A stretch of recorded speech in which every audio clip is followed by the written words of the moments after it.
국가의 관점에서 본다면은 가장 중요한 것이 역시 이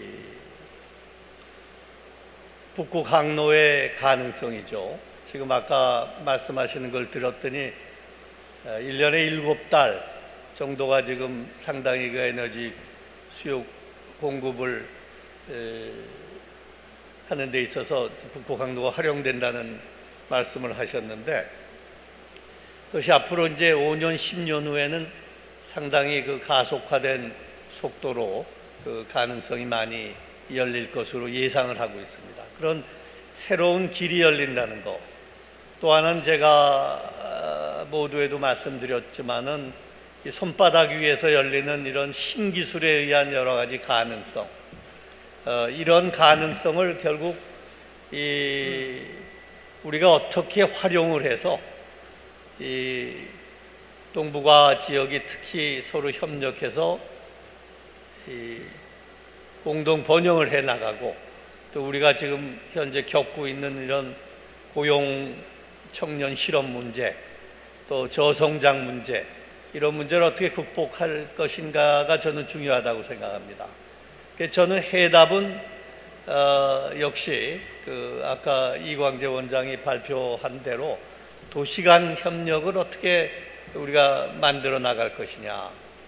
사실 이런 거대한 애플이다, 구글이다, 또 알리바바다, 텐센트다, 이런 거대한 기업이 세계의 경제를 흔들고 있는 이러한 구조 자체가 이제 세계화의 하나의 현상이죠. 근데 이 세계화가 던져주고 있는 이 구체제에 대한 도전은 저는 두 가지라고 생각합니다. 하나는 이 민주주의에 대한 생각, 민주주의 시스템에 대한 하나의 도전이 아니냐. 왜냐하면 세계 시민들이 이런 신기술에 의해서 여러 가지 경제 결정을 하는데, 투표권이 없는 사람들에 의해서 많은 흐름이 결정이 되거든요. 그러다 보니까 이제 우리가 보고 있던 유럽에서도 이 극우파가 자꾸만 등장하는 것이고, 멀리 안 가고 미국에서도 아메리카 포스트라는 대통령이 그러한 캐치프레이즈를 가지고 미국의 대통령이 됐습니다. 이것은 사실은 이 글로벌리제이션이라는 게 필연적으로 진행이 되고 있는 세상에 엔타이 글로벌리제이션의 힘이 우리 민주주의 체제 하에서 작동하고 있다고 봐야 되거든요. 그리고 또 하나는 이제 내셔널 서버런티 문제, 국가 주권의 문제가 흔들리는 겁니다. 이제 여기 저 부총리께서 앉아 계시지만은 우리가 갖고 있는 경제 정책의 자유도가 굉장히 제한이 되어 있지 않습니까?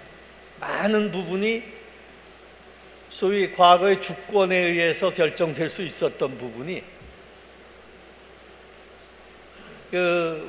이런 글로벌리제이션이란 큰 힘에 의해서, 외부에 의해서 주어진다는 거, 이것을 우리가 어떻게 해결해야 되느냐.